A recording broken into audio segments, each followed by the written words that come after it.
Bismillahirrahmanirrahim. Assalamualaikum warahmatullahi wabarakatuh.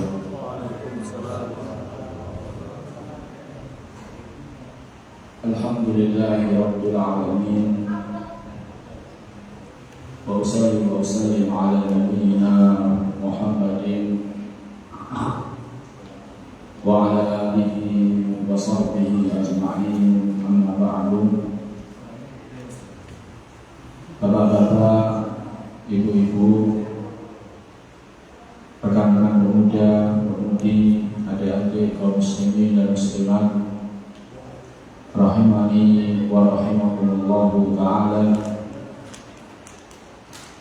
Pada kesempatan malam yang berbahagia ini, marilah kita senantiasa bersyukur kepada Allah Azza wa Jalla atas limpahan nikmat yang Allah Ta'ala berikan kepada kita, sehingga pada kesempatan malam hari ini dengan nikmat dan karunia dari Allah Ta'ala kita dapat kembali berkumpul bersua tatap muka dalam rangka belajar ayat-ayat Al-Quran dan hadis-hadis Nabi Sallallahu Alaihi Wasallam. Kita berdoa kepada Allah Ta'ala, semoga Allah Ta'ala memberikan kepada kita ilmu yang bermanfaat, yang membuahkan amal soleh sebagai bekal kehidupan kita di dunia dan di akhirat. Amin. Allahumma amin.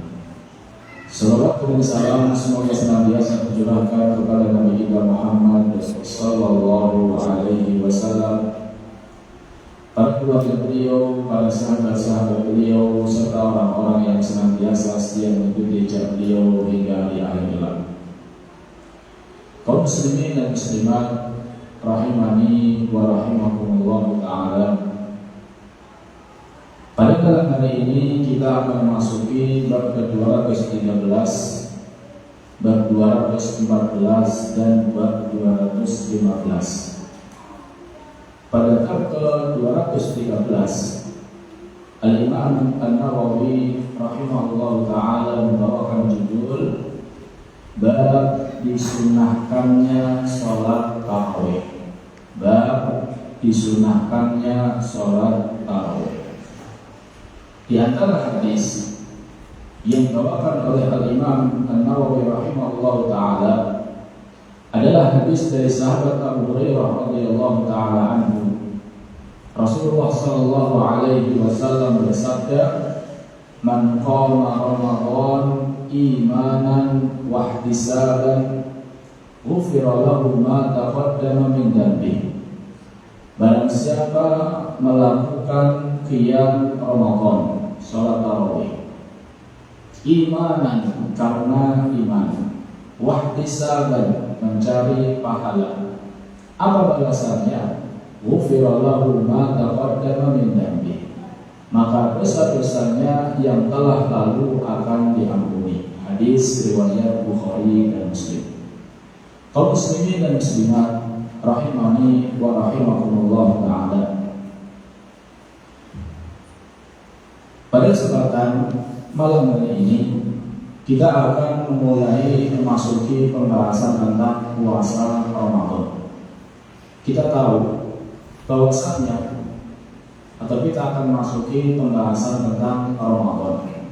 Kita tahu bahwasanya bulan Ramadan adalah bulan yang sangat spesial. Dahulu Nabi Sallallahu Alaihi Wasallam ketika datang bulan Ramadan, beliau memberikan kabar gembira kepada para sahabatnya. Ataakum syahrul Ramadan syahrul mubarak. Telah datang kepada kalian bulan Ramadan, bulan yang penuh dengan keberkahan. Di antara bentuk keberkahan bulan Ramadan jemaah, amal soleh yang dilakukan di bulan Ramadan itu pahalanya berlipat. Nabi kita Sallallahu Alaihi Wasallam bersabda, "Innal umrata fi Ramadan taqdi hajjatan aw hajjatan ma'i."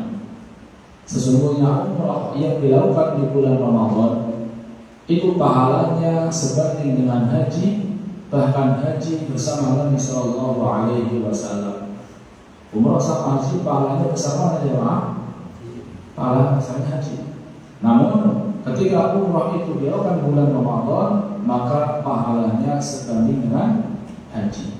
Maka ini mengisyaratkan jamaah bahwasannya di bulan Ramadan itu amal soleh pahalanya dilipat gandakan. Di antara amal soleh yang sangat ditekankan di bulan Ramadan adalah sholat tarawih. Di antara amal soleh yang sangat ditekankan di bulan Ramadan adalah sholat tarawih. Nabi kita Shallallahu Alaihi Wasallam bersabda, "Man qama Ramadan imanan wa ihtisaban, ghufira lahu ma taqaddama min dhanbihi." Siapa yang sholat tarawih di bulan Ramadan atas dasar iman dan berharap pahala, maka dosa-dosa yang telah lalu Allah Ta'ala ampuni. Ada 3 poin yang ingin saya sampaikan terkait hadis ini jemaah. Yang pertama, hadis ini menunjukkan akan besarnya pahala sholat tarawih. Hadis ini menunjukkan akan besarnya pahala sholat tarawih atau balasan dari sholat tarawih. Apa balasannya? Balasannya adalah dosa-dosanya Allah Ta'ala ampuni. Namun dengan 2 syarat. Apa syaratnya yang pertama? Apa syaratnya? Iman. Yang kedua apa? Ihtisab. Yang pertama adalah iman, yang kedua adalah ihtisab. Apa maksud iman di sini? Ada yang mengatakan maksud iman di sini adalah iman kepada Allah, iman kepada malaikat dan seterusnya. Ada pula yang mengartikan iman di sini adalah iman dengan disyariatkannya sholat tarawih. Jadi ada yang mengatakan iman di sini umum, jadi iman kepada rukun-rukun iman. Namun ada pula yang mengatakan maksud iman di sini adalah iman kepada apa?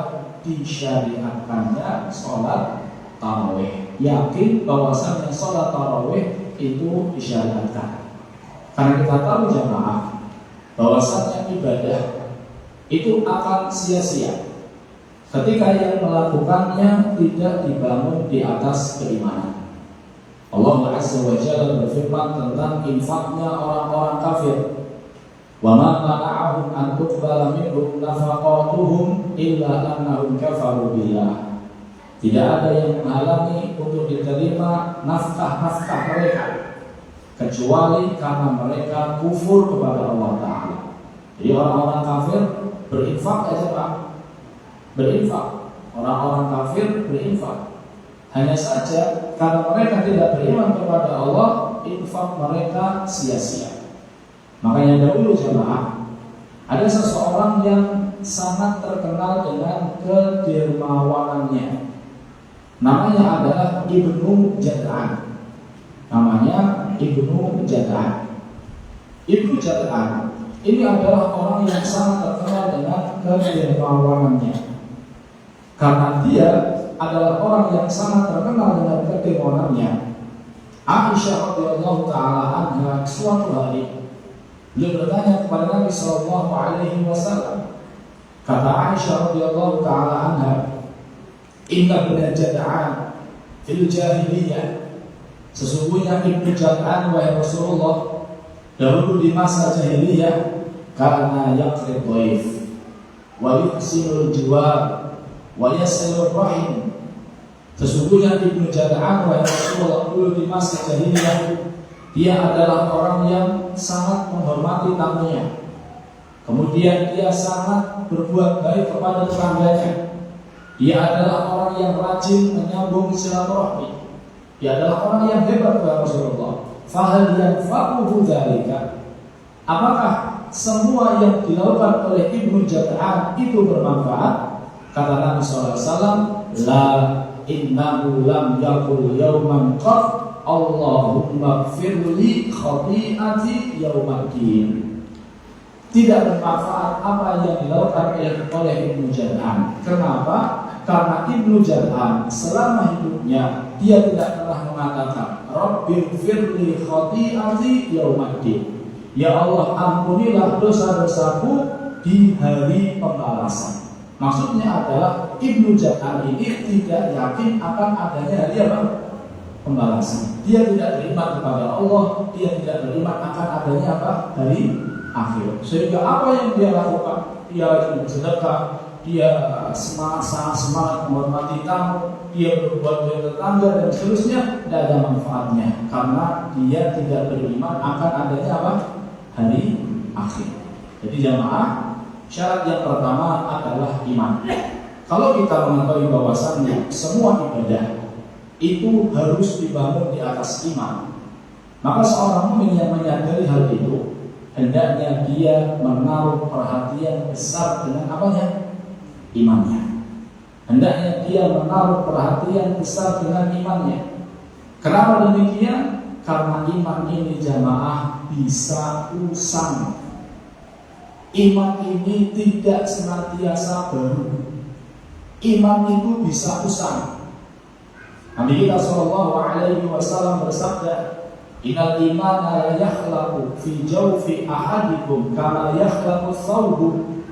Sesungguhnya iman itu bisa usang di diri salah seorang di antara kalian sebagaimana usangnya baju. Fas'alullaha ta'ala an yujaddidal imana fi qulubikum.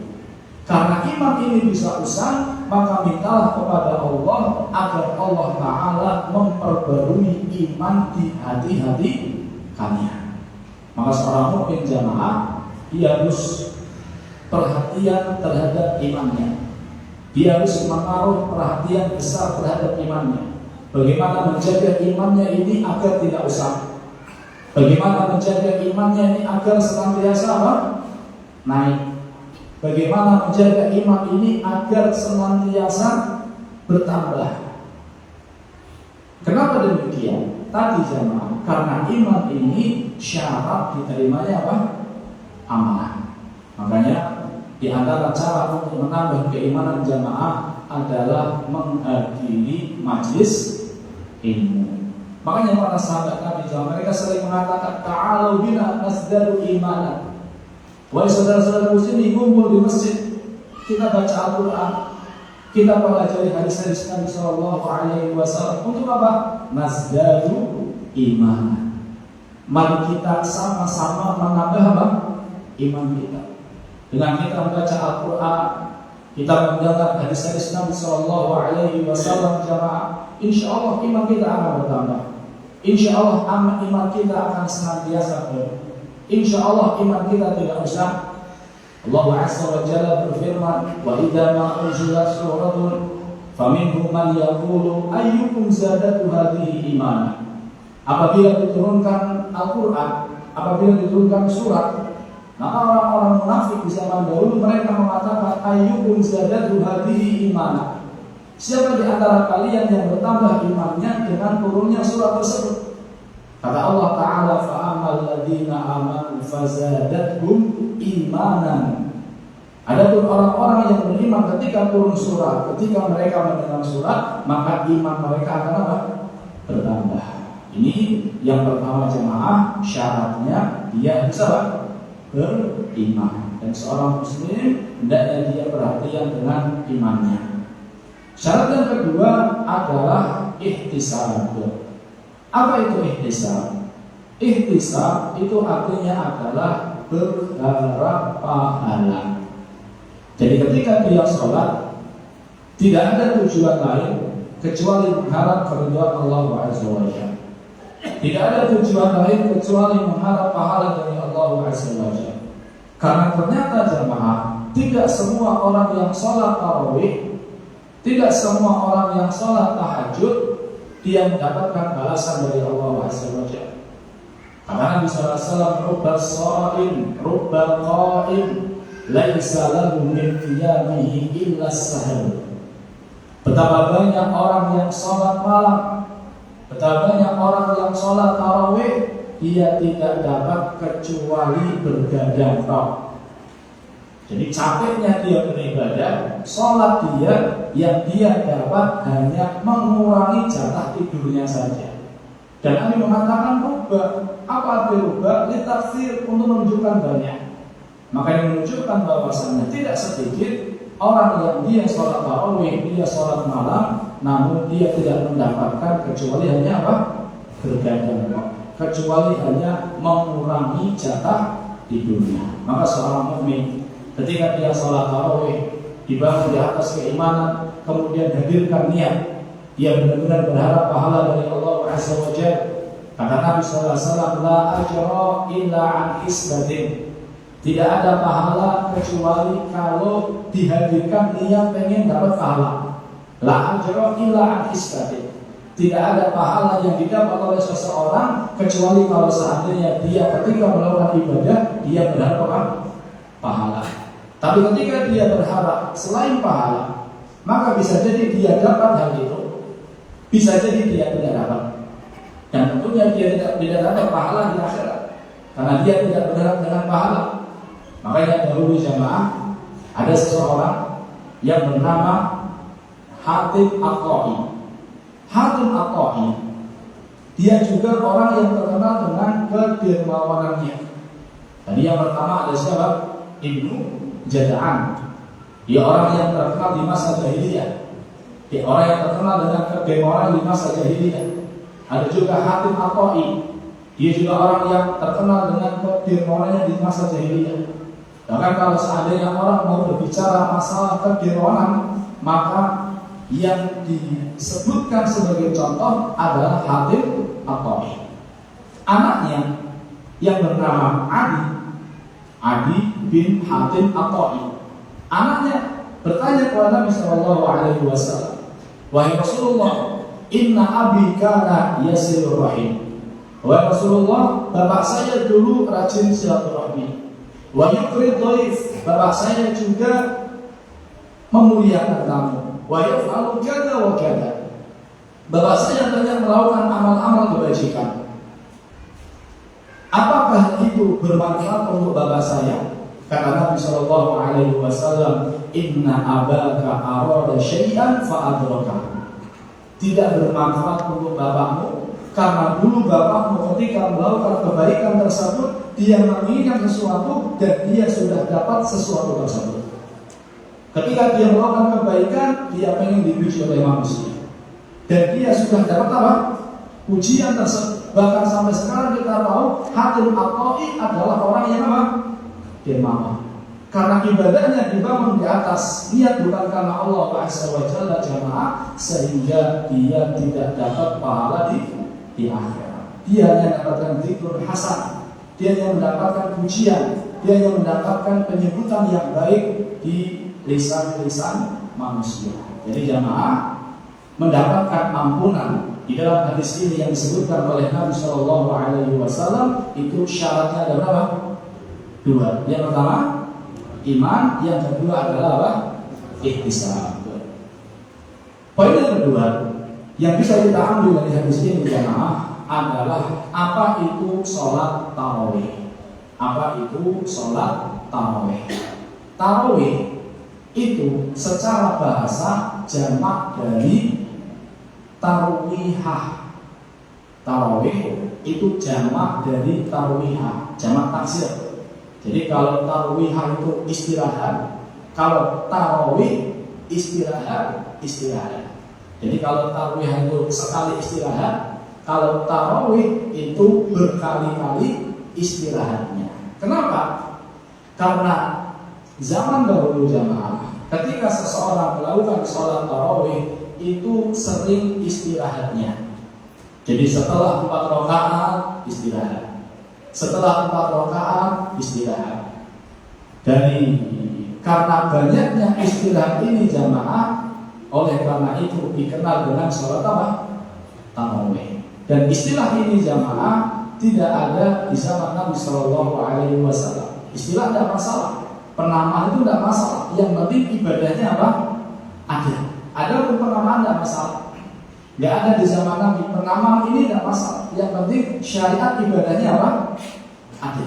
Nanti kita akan jelaskan di pembahasan ketiga. Jadi istilah penamaan tarawih ini datang setelah wafatnya Nabi Shallallahu Alaihi Wasallam. Kenapa disebut dengan tarawih tadi? Karena setiap 4 rakaat mereka apa? Istirahat. Dan orang-orang dulu zaman mereka sholat tarawih panjang-panjang. Ada yang 23 rakaat, ada pula yang 11 rakaat, bahkan ada yang lebih dari itu. Bahkan disebutkan dalam Al-Muwatta jamaah, Karena Imam Malik rahimahullah taala wa kanu yaqra'una bil mi'in. Orang-orang dulu ketika mereka sholat tarawih, mereka membaca ayat ratusan.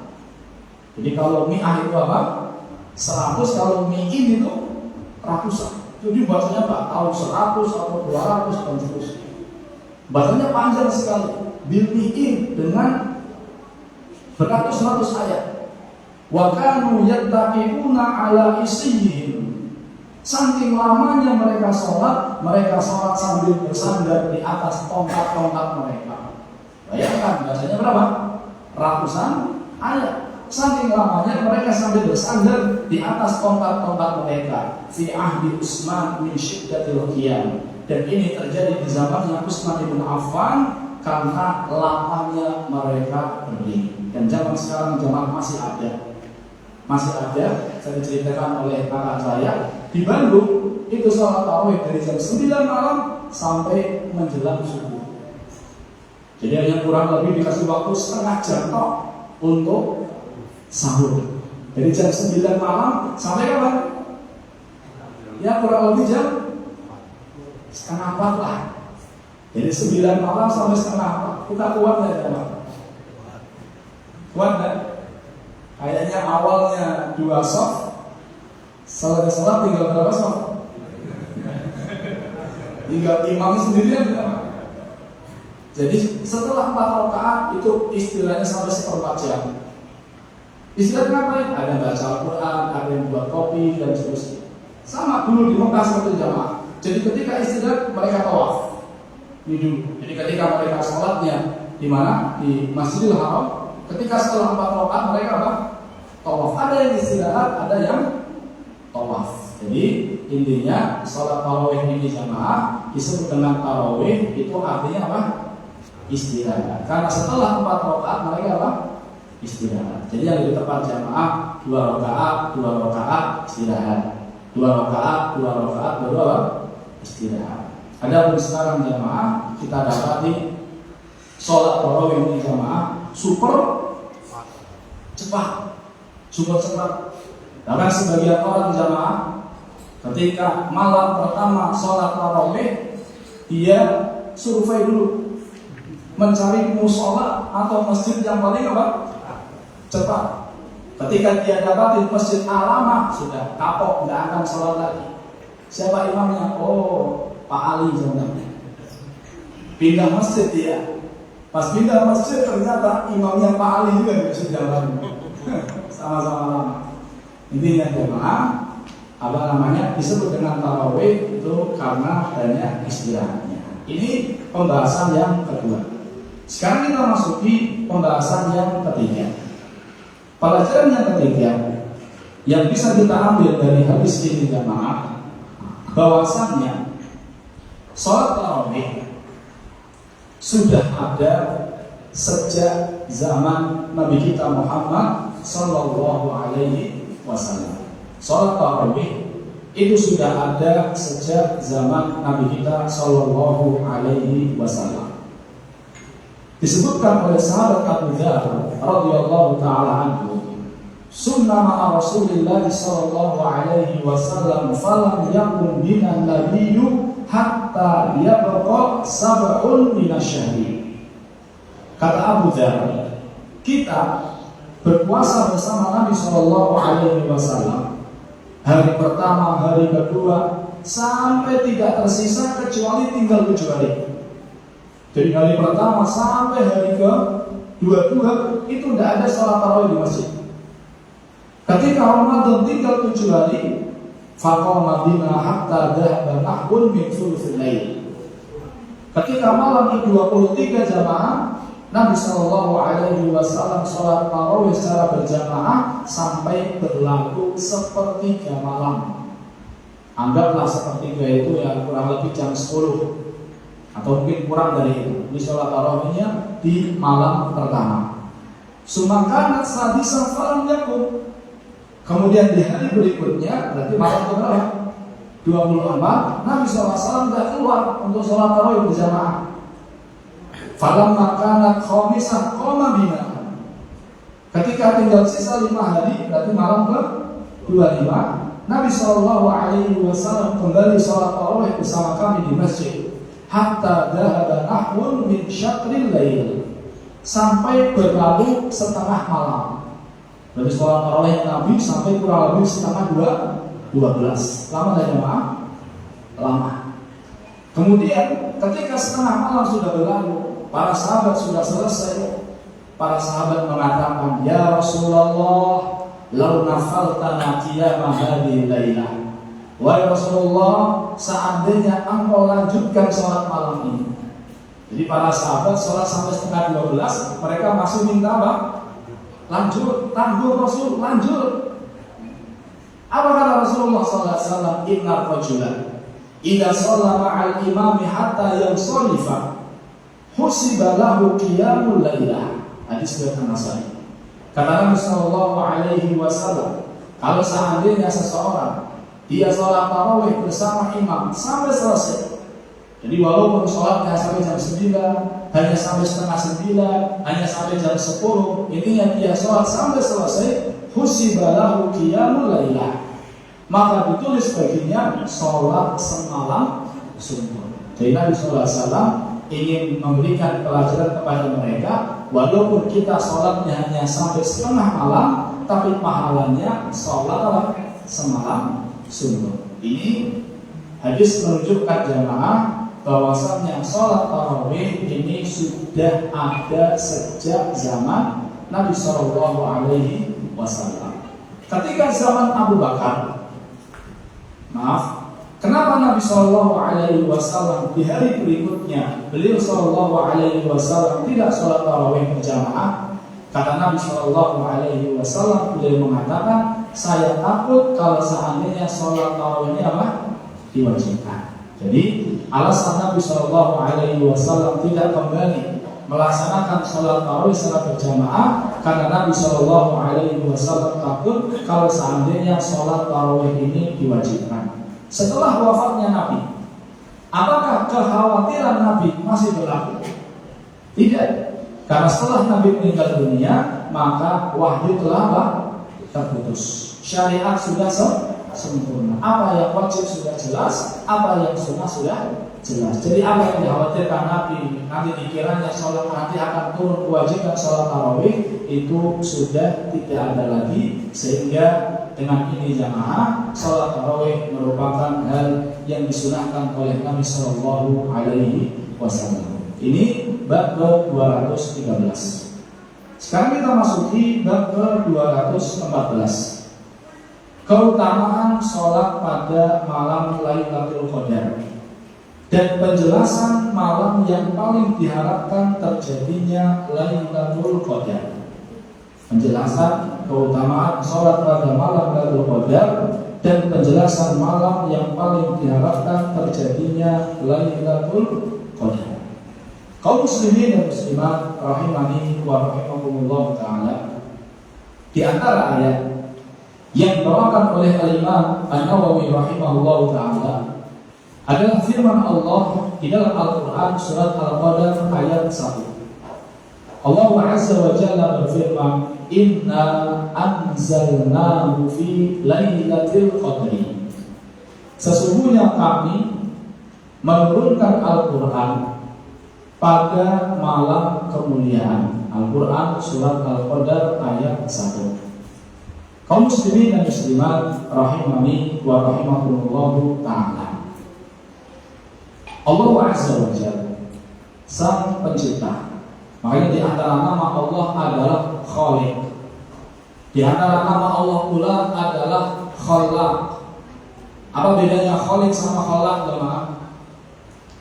Kalau Khaliq itu pencipta, kalau Khalaq itu banyak menciptakan. Jadi kalau Khaliq itu pencipta, kalau Khalaq itu banyak menciptakan. Karena memang ciptaan Allah Azza wa Jalla sangatlah banyak. Allah Azza wa Jalla Sang Pencipta. Allah Ta'ala memilih dari ciptaannya apa yang Allah Ta'ala kehendaki. Jadi Allah Ta'ala menciptakan sesuatu dan Allah Ta'ala memilih dari ciptaannya apa yang Allah Ta'ala kehendaki. Tidak satu level. Allah Ta'ala menciptakan manusia. Ternyata manusia itu tidak satu level. Ada yang Allah Ta'ala tinggikan derajatnya, ada yang biasa-biasa saja. Siapa manusia yang paling mulia? Para nabi. Dari para nabi siapa? Para rasul. Dari para rasul siapa? Ulul azmi. Dari ulul azmi siapa? Rasulullah dan Nabi Ibrahim Khalilullah. Di antara Nabi Muhammad dan Nabi Ibrahim siapa? Rasulullah Sallallahu Alaihi Wasallam. Allah Ta'ala menciptakan tempat. Dari banyaknya tempat di dunia ini, mana tempat yang paling mulia? Masjid. Kata Nabi SAW di dalam sebuah hadis bahwasannya tempat yang paling dicintai oleh Allah adalah masajiduha, masjid-masjidnya. Atau bisa kita jawab, tempat yang paling mulia adalah Mekah dan Madinah. Allah Ta'ala menciptakan bulan. Di antara 12 bulan yang ada bulan yang Allah Ta'ala istimewakan, bulan Ramadan. Allah Ta'ala menciptakan hari. Di antara hari yang apa? Dari 7 hari yang paling mulia hari apa? Jumat. Demikian pula Allah Ta'ala menciptakan malam, dan dari malam yang paling mulia adalah malam jamaah Lailatul Qadar. Di dalam ayat ini Allah Azza wa Jalla berfirman, "Inna anzalnahu fi Lailatul Qadri." Sesungguhnya kami menurunkan Al-Qur'an di malam Lailatul Qadar. Apa arti qadar jemaah? Apa arti Al-Qadri? Lailatul Qadri. Apa arti Lailah? Malam. Al-Qadri. Sebenarnya kalau kita bilang, jangan bilang malam Lailatul Qadar. Karena bilang malam Lailatul Qadar berarti malam. Lailah itu sudah apa? Sudah apa? Malam Qadar. Jadi cukup bilang apa? Lailatul Qadri. Apa arti Qadri? Al-Qadri memiliki 3 makna. Jadi malam Lailatul Qadar, saya juga menyebutnya malam Lailatul Qadar. Ya, Lailatul Qadar ini punya 3 makna. Yang pertama, Al-Qadar itu artinya adalah takdir. Al-Qadar itu artinya adalah takdir. Yang kedua, Al-Qadar itu artinya adalah mulia. Yang ketiga, Al-Qadar itu artinya adalah sempit. Jadi Al-Qadar itu memiliki 3 arti. Tadi yang pertama apa jemaah? Takdir. Apa? Takdir. Yang kedua? Mulia. Yang ketiga? Sempit. Yang pertama, Lailatul Qadri. Al-Qadri itu artinya adalah takdir. Kenapa disebut dengan Lailatul Qadri? Karena di malam Lailatul Qadar jamaah ditetapkan takdir tahunan. Di malam Lailatul Qadar itu ditetapkan takdir apa? Tahunan. Jadi ada takdir yang sifatnya adalah seumur hidup. Ini ketika janin berumur kurang lebih 120 hari di mana? Di kandungan. Ini takdir seumur hidup. Ada takdir tahunan. Kapan ditetapkannya? Ditetapkannya adalah ketika malam Lailatul Qadar. Ada pula takdir harian. Mana dalilnya? Dalilnya Allah Azza wa Jalla berfirman di dalam Al-Qur'an, "Fiha yufraqu kullu amrin hakim." Fiha yufraqu kullu amrin hakim. Kata Allah Ta'ala, di malam Lailatul Qadar ditetapkanlah setiap perkara-perkara yang penuh dengan hikmah. Jadi jamaah, takdir itu penetapannya tadi sudah kita sebutkan. Di antara penetapan takdir adalah takdir tahunan atau disebut dengan takdir samawi. Kapan takdir samawi? Takdir samawi adalah ketika malam Lailatul Qadar. Ini yang pertama. Yang kedua, apa tadi yang kedua jemaah? Mulia. Kenapa disebut dengan mulia? Atau apa yang mulia? Yang mulia di malam Lailatul Qadar jamaah adalah amalannya. Jadi kenapa disebut dengan mulia? Karena amalan di malam Lailatul Qadar itu sangat mulia. Bagaimana tidak mulia jamaah? Amalan semalam lebih baik daripada apa? 1000 bulan. Maka ini menunjukkan bahwasannya amalan di malam Lailatul Qadar itu sangat mulia. Ini yang pertama, yang mulia amalnya. Yang kedua, yang mulia adalah orangnya. Orang yang jenis siapa? Yaitu orang yang memanfaatkan Lailatul Qadar. Orang yang memanfaatkan Lailatul Qadar jamaah, dia akan menjadi orang yang mulia. Ini yang kedua. Yang ketiga, yang mulia adalah apa yang diturunkan di malam tersebut. Apa itu jamaah? Al-Quran. Inna anzalnahu fi lailatul qadri. Jadi yang mulia di malam Lailatul Qadar itu ada 3. Tadi yang pertama apa ya? Amalannya khairun min alfi syahrin. Yang kedua siapa? Orang yang memanfaatkan Lailatul Qadar. Yang ketiga, Al-Quran yang diturunkan di malam Lailatul Qadar. Ini makna kedua. Makna yang ketiga, Al-Qadar itu artinya adalah sempit. Allah Ta'ala berfirman, "Wa man qudira 'alaihi rizquhu falyunfiq mimma ataahu Allah." Siapa yang suami yang disempitkan rezekinya, maka berikan nafkah kepada istri sesuai dengan kemampuannya. Wa man qudira 'alaihi, siapa yang disempitkan rezekinya. Berarti Al-Qadar itu di antara maknanya adalah sempit. Kenapa Lailatul Qadar disebut dengan sempit?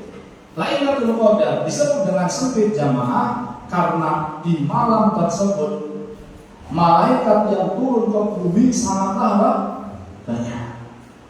Saking banyaknya malaikat yang turun di bumi jamaah, kata para ulama, bumi ini menjadi apa? Sempit.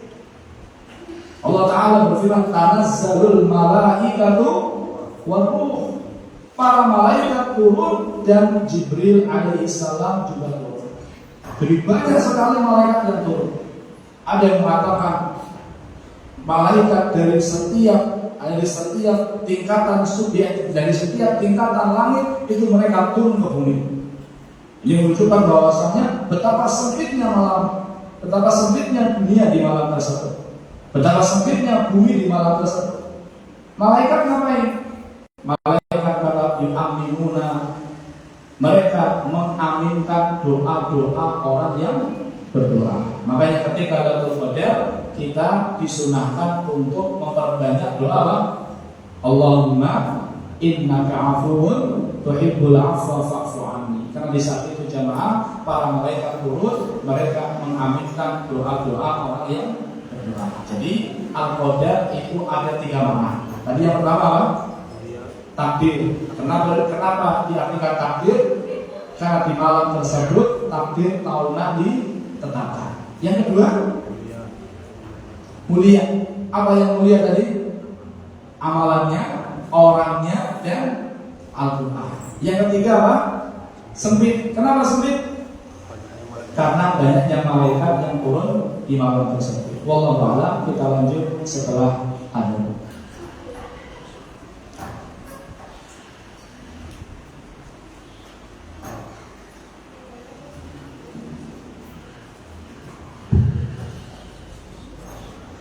Allahu Akbar, Allahu Akbar, Allahu Akbar, Allahu Akbar. Ashhadu an la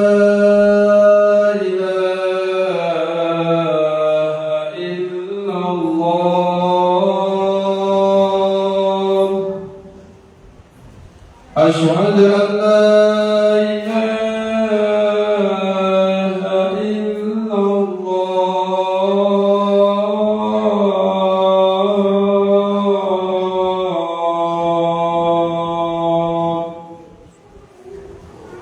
أشهد أن محمدا رسول الله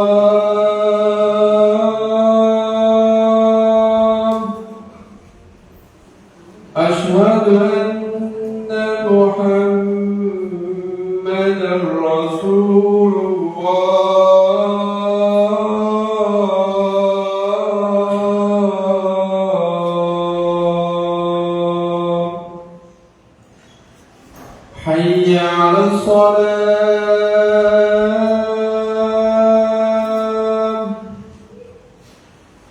حي على الصلاة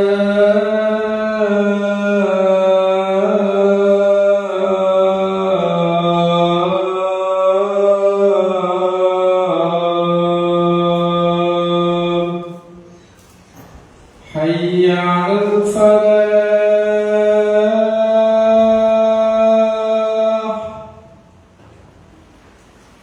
حي على الفلاح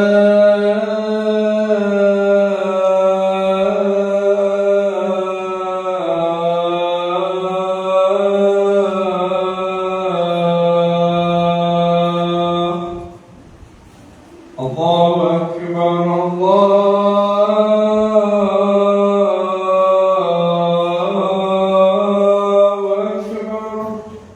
لا إله إلا الله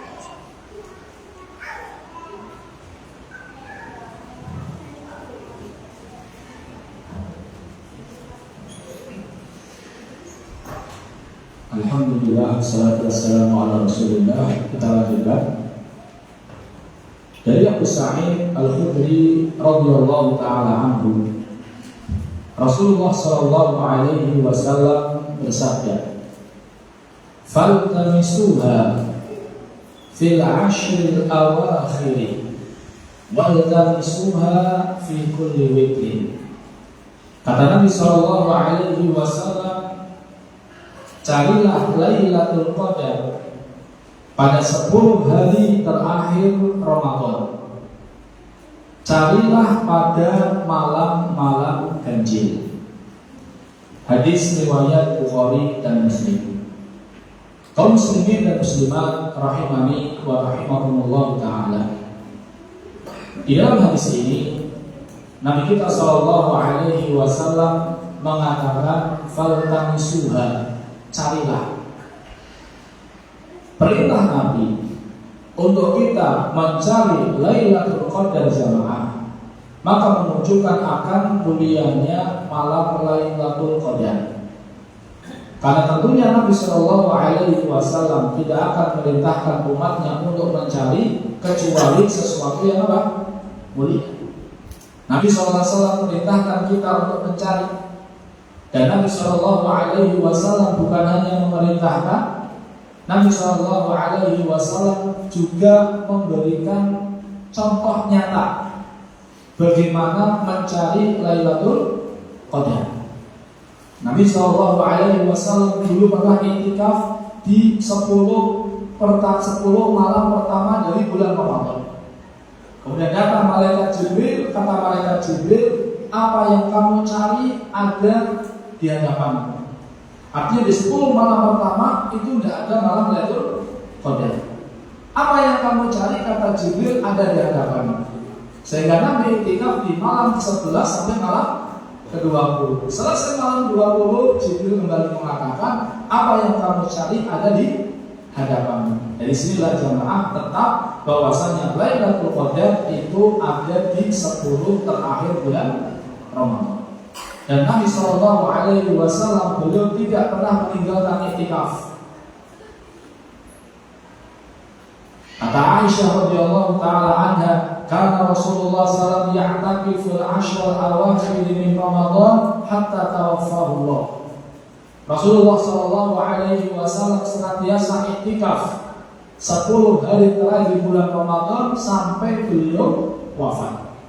Ketika beliau punya umur jamaah, maka beliau mengkodoknya di bulan Syawal. Kira-kira iktikaf di 10 bulan Ramadan sama Syawal berat mana jemaah? Syawal, kenapa berat?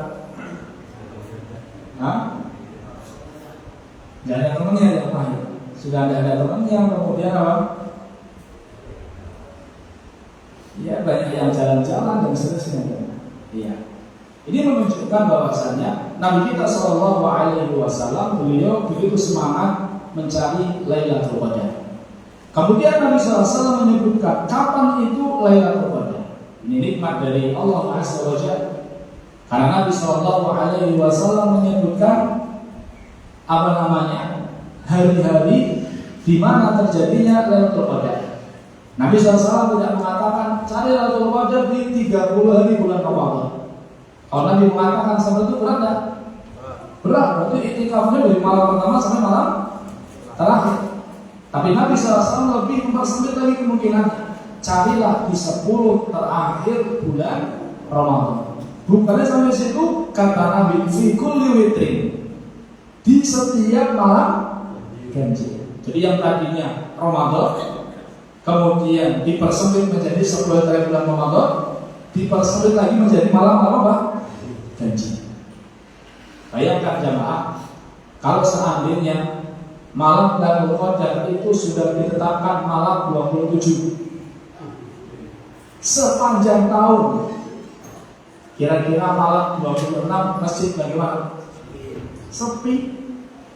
Apalagi malam 28.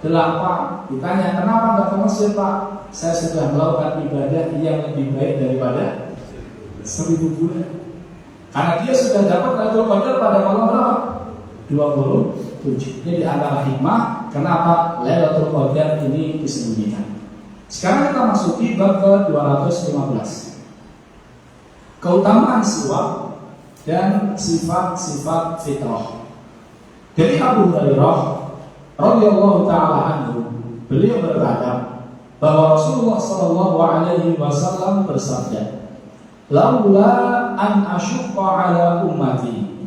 Seandainya tidak memberatkan umatku, la amartuhum bis-siwak. Sungguh aku akan memerintahkan mereka bersiwak inda kulli wudu, setiap kali mereka hendak berwudu. Dalam ayat lain, inda kulli shalah, setiap kali mereka mau salat. Hadis riwayat Bukhari. Kaum muslimin dan muslimat rahimani wa rahimakumullah taala. Ada 4 poin yang ingin saya sampaikan terkait hadis ini. Yang pertama adalah kasih sayang Nabi Shallallahu Alaihi Wasallam kepada umatnya. Dari mana kita bisa mengambil poin kasih sayang Nabi Shallallahu Alaihi Wasallam dari hadis ini?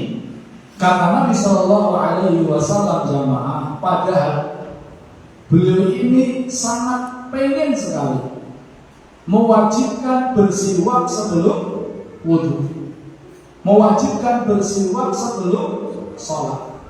Namun kenapa tidak diwajibkan? Karena Nabi Shallallahu Alaihi Wasallam takut kalau seandainya hal itu apa? Memberatkan umatnya. Jadi Nabi Shallallahu Alaihi Wasallam beliau tidak pengen kalau seandainya umatnya ini terbebani dengan syariat Allah Azza wa Jalla. Dalam hadis lain, Nabi kita Shallallahu Alaihi Wasallam bersabda, "Laula asyqa ala ummati la akhartul isya ila thuluthil lailil awal." Kalau seandainya bukan karena takut memberatkan umatku, saya akan akhirkan waktu isya sampai 1/3 malam pertama. Jadi sholat isya kurang lebih jam 10. Itu baru sholat isya. Kata Nabi, innaha la waqtuha. Sesungguhnya sebenarnya waktunya ini adalah sekarang. Bayangkan jamaah kalau sholat isya jam 10, kira-kira bagaimana? Berat sekali. Orang jam 7 aja Pak berat, apalagi jam 10. Karena Nabi SAW tidak pengen beratkan umatnya. Nabi SAW beliau melihat kondisi jamaah. Ketika jamaah sudah kumpul, ajal Nabi menyegerakan sholat isya. Ketika melihat jamaah belum pada kumpul, Nabi SAW mengakhirkan sholat isya. Jadi sebenarnya Nabi pengen kalau sholat isya itu di 1/3 malam pertama. Namun karena takut memberatkan umatnya, Nabi SAW tidak mengharuskan hal tersebut. Di antara bukti lain, Nabi Shallallahu Alaihi Wasallam beliau meninggalkan sholat tarawih secara berjamaah. Beliau hanya melakukan 2 kali atau 3 kali. Kenapa itu beliau lakukan? Karena beliau takut kalau seandainya hal itu apa? Diwajibkan. Kata Nabi Shallallahu Alaihi Wasallam, illa anni khasyitu an tufradu alaikum. Saya takut kalau seandainya sholat tarawih berjamaah ini diwajibkan kepada kalian. Ini bukti yang ketiga. Bukti yang keempat, Nabi kita SAW bersabda, laula an asyqa ala ummati la amartuhum inda kulli shalah biwudu. Kalau seandainya saya tidak khawatir memberatkan umatku, saya akan perintahkan mereka untuk berwudu setiap kali mau sholat. Berarti kalau seandainya sholatnya 5 kali, minimal dia wudu 5 kali. Ini kalau seandainya tidak takut memberatkan umat Nabi SAW. Namun hal ini tidak ditetapkan oleh Nabi karena takut memberatkan. Sehingga ketika seseorang dia sholat maghrib, wudunya belum batal, bisa digunakan untuk sholat apa? Isya. Orang sholat asar, wudunya belum batal, bisa digunakan untuk sholat maghrib. Orang sholat isya, wudunya belum batal, bisa digunakan untuk sholat sholat subuh ini apa? Kalau kita baca sirah-sirah para ulama, ada yang seperti itu sama. Jadi mereka sholat subuh menggunakan wudunya apa? Isya. Wah, itu bagaimana itu? Luar biasa. Ini beberapa bukti jamaah bahwasanya Nabi SAW tidak ingin memberatkan umatnya. Dan ini juga menunjukkan bahwasanya agama Islam itu adalah agama yang apa? Mudah. Di antara bukti agama Islam ini adalah agama mudah jamaah. Kalau kita lihat dulu di zaman Nabi SAW, syariat Islam itu diwajibkan tadarrujan, secara bertahap, tidak langsung. Seperti syariat zakat, itu di Mekah sudah ada kewajibannya. Allah Azza wa Jalla berfirman di dalam Al-Quran surat Al-Muzammil, wa aqimus shalah wa atuz zakat. Al-Muzammil itu Makkiyah. Makkiyah berarti diturunkan sebelum Nabi hijrah. Berarti syariat zakat itu sudah ada di mana? Di Mekah. Hanya saja syariat zakat di Mekah jamaah ini bebas. 1, tidak wajib. 2, diberikan kepada siapapun boleh. Berapa nisabnya belum jelas. Berapa yang dikeluarkan belum jelas. Yang penting ngeluarin apa? Uang. Baru ketika pada bulan Syawal di tahun kedua Hijriah turunlah kewajiban untuk zakat, yang dimana zakat ini dengan aturan-aturan yang sudah kita ketahui. Hukumnya menjadi wajib, bahkan termasuk apa? Rukun. Kemudian telah ditetapkan 8 orang penerima zakat. Tidak boleh keluar dari 8 orang ini. Siapa mereka? Innamas shadaqatu lil fuqara, untuk orang-orang fakir, wal masakin, untuk orang-orang miskin. Maaf, apa bedanya fakir sama miskin, jemaah? Apa bedanya fakir sama miskin? Maaf, lebih parah mana, guys? Lebih kasihan mana? Fakir. Kalau fakir itu, kata para ulama, kebutuhannya, pendapatannya tidak mencapai setengah dari kebutuhannya. Berarti kalau seandainya kebutuhannya sehari 100.000, dia sehari hanya dapat berapa? 40.000. Ini fakir.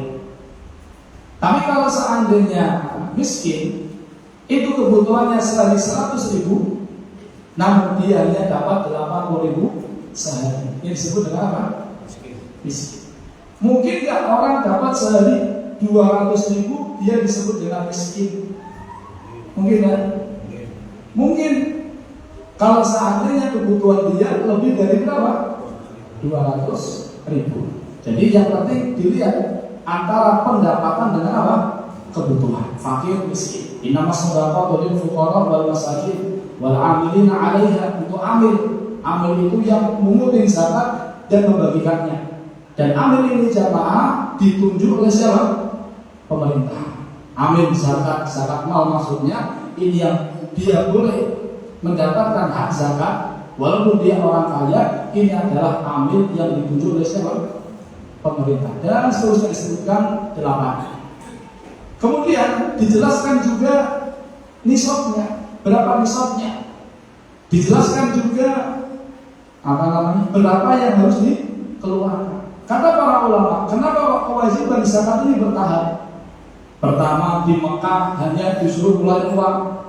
Baru ketika di Madinah tahun kedua Hijriah baru diterapkan apa? Aturan. Kenapa? Karena syariat zakat ini jamaah bertentangan dengan sifat dasar manusia. Apa sifat dasar manusia? Bakhil, pelit. Karena ini bertentangan dengan sifat dasar manusia, sehingga ketika diwajibkan butuh apa? Proses. Ketika mereka sudah di Madinah, mereka sudah mendapatkan tempat yang aman, mereka sudah iman itu sudah mulai apa? Menguat, di satulah turun kewajiban zakat yang telah kita ketahui bersama. Contoh yang lain puasa. Dulu di awal-awal diwajibkan jamaah, orang itu boleh milih. Wa 'alal ladzina yutiqunahu fidyatun ta'amun miskin. Siapa yang mampu berpuasa, lalu dia mau tidak puasa, tinggal bayar fidyah. Jadi yang mampu berpuasa jamaah boleh milih, mau puasa silahkan, mau bayar fidyah silahkan. Ajza'u dzalik, hal itu sudah cukup. Kira-kira jenengan kalau hidup di zaman itu pilih apa? Milih puasa atau bayar fidyah? Hah? Kayaknya bayar fidyah tidak mahal. Iya. Kenapa kok puasa juga seperti itu tadi jamaah? Karena Islam ini agama yang apa? Mudah. Dalam pensyariatan pun butuh proses. Kaum muslimin dan muslimat rahimani wa rahimakumullah taala. Di antara bentuk kemudahan agama Islam, kalau Bani Israil ketika mereka telah berbuat syirik, kemudian mereka disuruh bertobat kepada Allah Azza wa Jalla, mereka harus apa?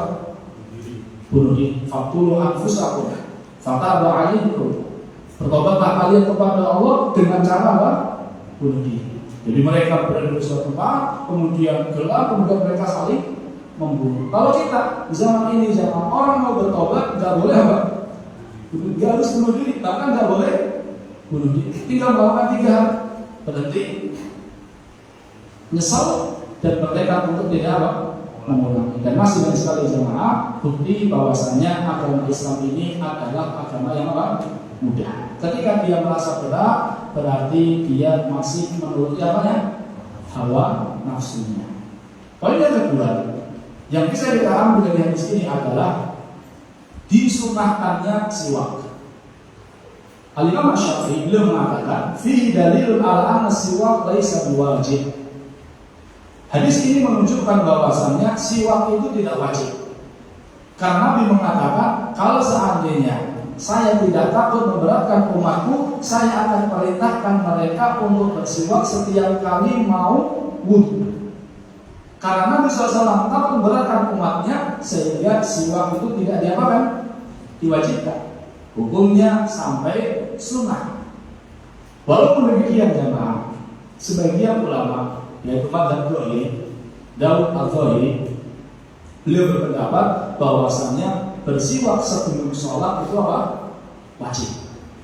Jadi beliau berpendapat bahwa bersiwak sebelum sholat itu wajib. Walaupun ini pendapat yang mungkin kurang tepat, namun ini menunjukkan bahwasannya menjaga kebersihan gigi, menjaga kebersihan mulut, terlebih ketika kita melakukan ibadah, itu adalah hal yang sangat diperhatikan oleh Islam. Poin yang ketiga, yang sering ditanyakan, apakah sikat gigi mewakili siwak? Mewakili apa? Atau tergantung kalau sikat gigi, pasta giginya apa namanya? Pepsodent tidak, tapi kalau pasta giginya siwak iya gitu. Atau bagaimana? Mewakili kan? Jadi kalau sikat gigi sebelum sholat itu mewakili siwak kan? Kayaknya wakil itu. Mewakili. Kasihan itu siwak nggak laku. Ya, jawabannya Allah a'lam. Siwak itu ada yang mengatakan siwak ini ya maaf. Ada yang mengatakan siwak itu alatnya. Jadi siwak secara bahasa bisa diartikan alatnya. Bisa pula diartikan apa? Perbuatannya. Kalau siwak kita artikan alatnya, berarti ya bersiwak itu ya dengan kayu siwak. Jadi pohon arok, namanya pohon arok, kemudian diambil darinya menjadi apa? Siwak. Karena siwak itu adalah apa? Alat yang digunakan untuk membersihkan gigi. Kalau yang berpendapat siwak itu adalah alatnya sehingga gosok gigi bagus tapi tidak mewakili apa? Bersiwak. Namun secara bahasa siwak itu juga bisa diartikan perbuatannya. Yang penting membersihkan gigi, tidak harus pakai kayu apa? Arak. Tidak harus pakai kayu arak. Wallahu a'lam. Ibnu Utsaimin rahimahullah taala beliau berpendapat bahwasannya siwak ini maknanya adalah fi'il. Siwak ini maknanya adalah fi'il, perbuatan. Beliau mengatakan bal asyaddu tandhifan. Bahkan siwak menggosok gigi dengan sikat gigi itu lebih bersih kata beliau. Maksudnya adalah beliau berpendapat bahwasannya gosok gigi ini sudah mewakili apa? Siwak. Bahkan gosok gigi lebih bersih kata beliau daripada apa? Siwak. Jadi wallahu a'lam jamaah, insyaallah gosok gigi mewakili apa? Siwak. Terlebih ada sebuah riwayat bahwasanya Nabi Shallallahu Alaihi Wasallam jamaah ketika menjelang meninggal dunia, ketika Nabi Shallallahu Alaihi Wasallam sakit, Nabi Shallallahu Alaihi Wasallam melihat di tangannya Abdurrahman bin Abi Bakar. Abdurrahman bin Abi Bakar ini sedang bersiwak, tapi menggunakannya pelapah kurma. Tidak tahu digunakan jamaah oleh pelapah kurma digunakan untuk bersiwak. Melihat hal itu, jadi melihat hal itu, Nabi SAW memandang Abdurrahman bin Abi Bakar. Dilihatin terus sama Nabi SAW di dalam kondisi sakit. Melihat hal itu jamaah, Aisyah paham bahwasanya Nabi Shallallahu Alaihi Wasallam pengen apa? Pengen bersiwak.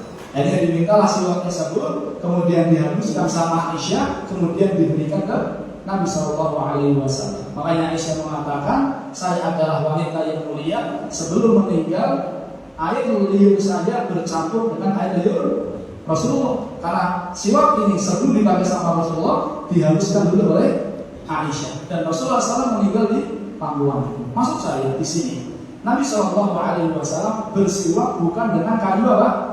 Arak, tapi menggunakan pelapah kurma. Jadi wallahu a'lam jamaah, insyaallah gosok gigi ini sudah mewakili apa? Siwak. Tapi kalau jangan pengen hati-hati, pengen lebih afdol lagi untuk sebagian para ulama, maka menggunakan apa? Kayu siwak. Ini poin yang ketiga. Poin yang keempat yang bisa kita ambil dari hadis ini jamaah, apa hikmahnya? Apa hikmah ketika kita mau sholat, kemudian kita mau berwudu, kita diperintahkan untuk bersiwak? Hikmahnya kurang lebih ada dua. Yang pertama adalah ketika seseorang dia ingin melakukan ibadah, berarti kan ketika dia sholat dia sedang bermunajat dengan Allah Ta'ala. Semuanya orang ketika dia sholat fa'innahu yunaji rabbahu, dia sedang bermunajat dengan Rabbnya. Kalau seandainya kita mau bertemu dengan orang yang kita sangat muliakan jamaah, contohnya dengan dapat undangan khusus dari Raja Salman haji tahun depan, nggak ada yang bilang amin tidak? Amin. Ada undangan khusus haji tahun depan, amin.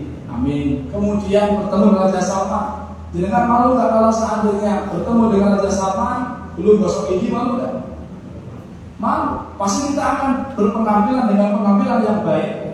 Kita akan bersihkan mulut kita. Kenapa? Kita akan bertemu dengan orang yang sangat kita hormati. Begitu pula ketika seorang dia mau sholat, dia akan berhadapan dengan Allah Azza wa Jalla. Fa inna Allah qibala wajhi, Allah Ta'ala berada hadapannya. Ketika seseorang menyadari hal itu jamaah, tentunya dia akan sholat. Sebelum sholat dia membersihkan apa? Mulutnya. Karena dia akan berdiri di hadapan Allah Azza wa Jalla. Yang kedua, kenapa dihikmahkan? Apa hikmah dari bersiwak? Karena malaikat tersakiti dengan bau mulut. Jadi sebagian tersakiti dengan bau mulut jamaah itu bukan hanya siapa? Manusia. Malaikat juga tersakiti. Makanya di antara uzur tidak sholat jamaah adalah ketika seseorang baru makan bawang merah atau bawang putih. Maksudnya adalah bawang merah, bawang putih yang dimakan secara mentah.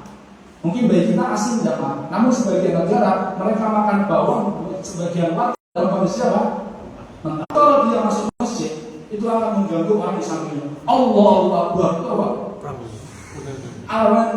Itu orang yang selalu di sampingnya dia ke sebelah kanan, yang sebelah kanan makan bawang merah, dia anggap diri sebelah kiri, yang bawah sebelah kiri makan bawang putih. Berat dia ada ini, kalau seperti ini. Makanya kata para di antara udzur untuk tidak sholat jamaah adalah ketika dia baru makan apa? Bawang merah, bawang putih. Nabi SAW mengatakan, "Fala yaqrabanna musallana." Yang habis makan bawang merah, bawang putih, jangan dekat-dekat masjid kamu. Disuruh sholat di luar. Maka ini menunjukkan jamaah bahwasanya Islam itu sangat perhatian dengan bau mulut. Kemudian Nabi mengatakan, "Fa innal malaikata tata'adda mimma yata'adda minhu banu Adam." Karena sesungguhnya malaikat itu tersakiti sebagaimana tersakitinya manusia. Jadi malaikat terganggu dengan bau mulut ketika seseorang sholat, sebagaimana orang yang di sampingnya juga tersakiti. Kaum muslimin dan muslimah rahimani wa rahimakumullah. Maaf, kalau seandainya bau mulut saja dilarang oleh Nabi SAW ketika mau ke masjid, kira-kira bau yang lain dilarang nggak? Sama. Hah? Dilarang sama. Dilarang ya? Dilarang. Maka seorang muslim jangan ketika dia mau sholat kata Allah, khudhu zinata. Ambil pakaian yang terbaik, ambil pakaian yang terbaik dalam artian yang bersih dan seterusnya. Jangan sampai pakaian itu buat kerja, buat main bola, buat tidur, buat jalan-jalan, kemudian dipakai untuk apa? Sholat. Ini kurang beradab di hadapan Allah Azza wa Jalla dan menyakiti orang yang dari mana? Di sampingnya. Nabi SAW bersabda, "Innal abda idza tasawwara thumma qama yusalli qama al-malaku khalfahu fatasamma li qira'atihi fayadnu minhu hatta yad'afahu ala fihi." Kata Nabi SAW, sesungguhnya seorang hamba ketika dia bersiwak, dia bersihkan mulutnya, kemudian dia berdiri untuk sholat, maka malaikat akan mendatangi dia dari arah belakang. Jadi ada malaikat yang dia berada di belakangnya. Dia mendengarkan bacaan Al-Quran yang dibaca oleh orang yang sedang sholat tersebut. Dia baca. Kemudian malaikat terus mendekat kepada orang baca Al-Quran tersebut. Hatta yad'afahu ala fihi. Sampai dekat sekali mulutnya malaikat dengan mulutnya orang sedang baca Al-Quran. Bayangkan yang mulut kita sedang sholat, sedang baca Al-Quran, itu sangat dekat dengan mulutnya apa? Malaikat. Bayangkan kalau seandainya mulutnya bau, bagaimana coba? Tersakiti malaikat, dekat sekali. Fama yakhruju min fihi syai'un min Al-Quran. Tidak ada satu ayat pun yang keluar dari mulut orang yang sedang sholat illa sara fi jawfil malak, kecuali surat tersebut atau ayat tersebut langsung masuk ke dalam malaikat. Jadi apa dibaca Alhamdulillahirabbil alamin, itu saking dekatnya mulut malaikat sampai baca ini masuk ke dalam apa? Ke dalam malaikat. Kemudian Nabi bersabda, "Fatahhiru afwahakum lil-Qur'an." Oleh karena itu bersihkanlah mulut-mulut kalian sebelum kalian membaca Al-Quran. Ini poin yang keempat. Wallahu ta'ala a'lam bishawab. Semoga bermanfaat. Terima kasih atas perhatiannya. Mohon maaf atas segala kesalahan. Kita tutup dengan doa kafaratul majlis. Subhanallahumma bihamdika asyhadu an la ilaha illa anta astaghfiruka wa atubu ilaik. Wassalamualaikum warahmatullahi wabarakatuh.